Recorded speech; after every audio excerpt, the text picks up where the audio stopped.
जम्मू कश्मीर के सरकारी प्रवास पर आ रहे हैं। इस दौरे में यहां श्रीमान अमित शाह साहब सुरक्षा व्यवस्था को रिव्यू करेंगे। वहीं जो डेवलपमेंट के बड़े बड़े प्रोजेक्ट्स हैं, जो अरबों खरबों रुपए के प्रोजेक्ट्स जिनकी मंजूरी मोदी साहब ने जम्मू कश्मीर के लिए की है, बहुत सारे कार्यों का वो शिलान्यास करेंगे और बहुत सारे जो प्रोजेक्ट कंप्लीट हुए हैं उनका लोकार्पण करेंगे। और इसी प्रकार श्रीमान अमित शाह साहब जम्मू में 24 अक्टूबर के दिन रविवार को जम्मू आएंगे। जम्मू आने पर यहां श्रीमान अमित शाह साहब का भव्य स्वागत होगा।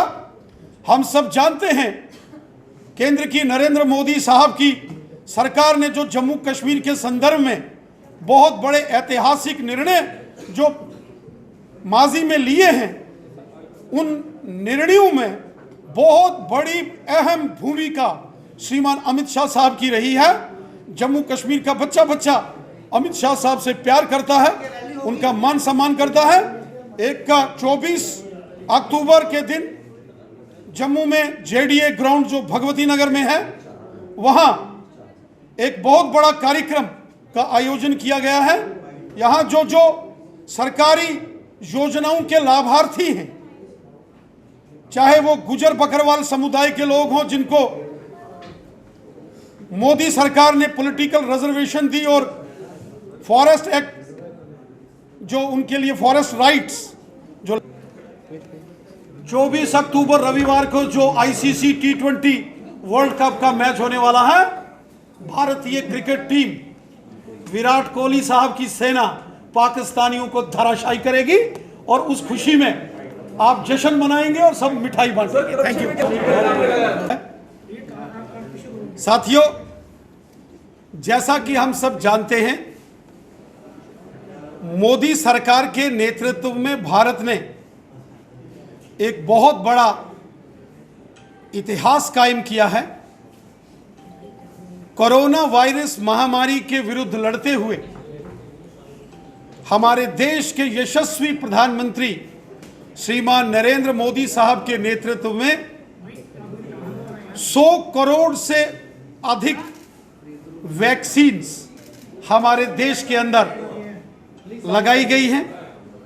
ये एक विश्व कीर्तिमान, एक वर्ल्ड रिकॉर्ड बना है कि इतने कम समय के अंदर 100 करोड़ लोगों को एक देश के अंदर एक महामारी से लड़ते हुए उनको वैक्सीनेशन प्रोसेस में वैक्सीन्स लगाई गई।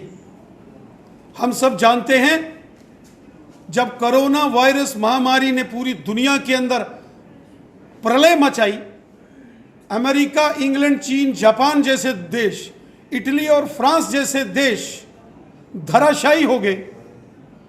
उस वक्त उन मुश्किल परिस्थितियों का सामना करते हुए देशवासियों को समय समय पर गाइडलाइंस बताना, देश का मार्गदर्शन करना, स्वयं माननीय प्रधानमंत्री जी ने बार बार अपने देशवासियों को गाइडलाइंस के बारे में समझाया और इस कोरोना महामारी से लड़ने के लिए जो नियम से वो सब समझाए और साथ ही साथ स्वयं जो इस कोविड के अगेंस्ट, इस बीमारी से, महामारी से लड़ने के लिए जो वैक्सीन तैयार की जा रही थी, उसके लिए जो टास्क फोर्स बनाई गई, स्वयं माननीय प्रधानमंत्री नरेंद्र मोदी साहब ने उसको मॉनिटर किया।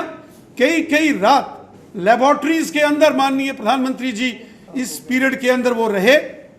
उन्होंने लगातार वैज्ञानिकों का मनोबल बढ़ाया। स्वयं माननीय प्रधानमंत्री जी ने इस महामारी से जो हमारे जिन्होंने कोवैक्सीन और कोविशील्ड जिन कंपनीज ने तैयार की, उनके वैज्ञानिकों से डायरेक्ट इंटरेक्शन की और ये रिकॉर्ड तोड़ समय में भारत ने इन दोनों वैक्सीन्स का निर्माण किया। यहां देश भर में इस वैक्सीन को लगाया गया, वहीं दुनिया के बड़े बड़े देशों को भी इस कोरोना महामारी से लड़ने के लिए भारत ने सहयोग किया। कोविड केयर उसको मॉनिटर किया, कई रात लेबोरेटरीज के अंदर माननीय प्रधानमंत्री जी इस पीरियड के अंदर वो रहे। उन्होंने लगातार वैज्ञानिकों का मनोबल बढ़ाया। स्वयं माननीय प्रधानमंत्री जी ने इस महामारी से जो हमारे जिन्होंने कोवैक्सीन और कोविशील्ड जिन कंपनीज ने तैयार की, उनके वैज्ञानिकों से डायरेक्ट इंटरेक्शन की और ये रिकॉर्ड तोड़ समय में भारत ने इन दोनों वैक्सीन्स का निर्माण किया। यहां देश भर में इस वैक्सीन को लगाया गया, वहीं दुनिया के बड़े बड़े देशों को भी इस कोरोना महामारी से लड़ने के लिए भारत ने सहयोग किया। कोविड केयर हॉस्पिटल्स पूरे देश के अंदर बनाए गए। DRDO जैसी संस्थाओं को कोरोना से लड़ने के लिए कोविड केयर हॉस्पिटल्स बनाए गए। विशेष व्यवस्थाएं माननीय प्रधानमंत्री नरेंद्र मोदी साहब ने की। जब ऑक्सीजन की बात आई तो किस प्रकार ऑक्सीजन की शॉर्टेज को भी युद्ध स्तर पर मैनेज किया गया, उसको व्यवस्थित किया गया। आज जब 100 करोड़ लोगों को भारत में ये वैक्सीन लग चुकी है तो पूरी दुनिया आज भारत की जय जयकार कर रही है। पूरी दुनिया में आज भारत का नाम बहुत शान से और सम्मान से लिया जा रहा है। इसका सारा श्रेय हमारे यशस्वी प्रधानमंत्री श्रीमान नरेंद्र मोदी साहब को जाता है। और जो हमारे कोरोना वॉरियर्स हैं, जो हमारे डॉक्टर्स हैं, पैरामेडिकल स्टाफ मेंबर्स हैं, हमारी नर्सिस माताएं बहनें हैं,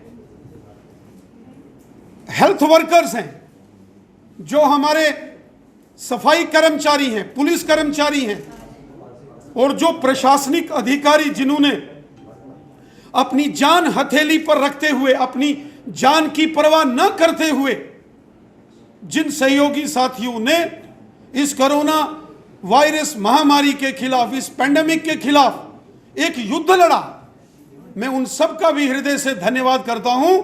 और आज 100 करोड़ का आंकड़ा जब वैक्सीन्स का भारत ने टच किया है, मैं कोरोना वॉरियर्स, अपने health workers, doctors, paramedical staff, nurses, सफाई कर्मचारी, पुलिस कर्मचारी, प्रशासनिक अधिकारी, मैं इन सब का हृदय से भी धन्यवाद करता हूं। मैं हृदय से धन्यवाद करता हूं उन सामाजिक संस्थाओं का, उन सामाजिक सोशल वर्कर्स का, जिन्होंने इस मुश्किल वक्त में अपने घर से धन्यवाद करता हूं।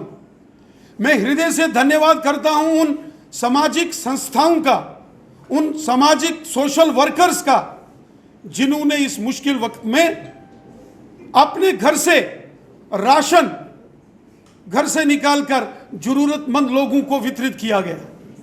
उन संस्थाओं का, उन लोगों का, उन सामाजिक और धार्मिक संस्थाओं का हम हृदय से धन्यवाद करते हैं, जिन्होंने इस मुश्किल वक्त के अंदर जगह जगह के अंदर लंगर की व्यवस्था की, भोजन की व्यवस्था की, जिन्होंने गाड़ियों की व्यवस्था की। मैं हृदय से आभार व्यक्त करता हूं उन सभी जनमानस के प्रतिनिधियों का, वो चाहे हमारे चुने हुए एक्स MLAs रहे, DDCs हों, BDCs हों, पंच हों, सरपंच हों, सांसद हों, जो हमारे ट्रांसपोर्टर्स हों, ट्रेडर्स हों, बिजनेस कम्युनिटी के लोग हों, हमारे बार एसोसिएशंस के मेंबर हों, एडवोकेट्स हों, धार्मिक और सामाजिक संस्थाओं के जो बड़े लोग हैं, जिन्होंने दिल खोलकर इस बड़े अभियान में, जब प्रधानमंत्री केयर की घोषणा की गई, PM केयर्स फंड की, उसमें बढ़ चढ़कर आर्थिक सहयोग करने वाले सभी सज्जन पुरुषों का और मातृशक्ति का भी मैं आज हृदय से धन्यवाद करता हूं। GK अपडेट रहे हमारे साथ। अगर आप ये वीडियो YouTube पर देख रहे हैं तो हमारे YouTube चैनल को सब्सक्राइब करें और बेल आइकन को क्लिक करें। अगर आप ये वीडियो Facebook पर देख रहे हैं तो हमारा Facebook पेज लाइक जरूर करें। For advertisement please contact 7051091811।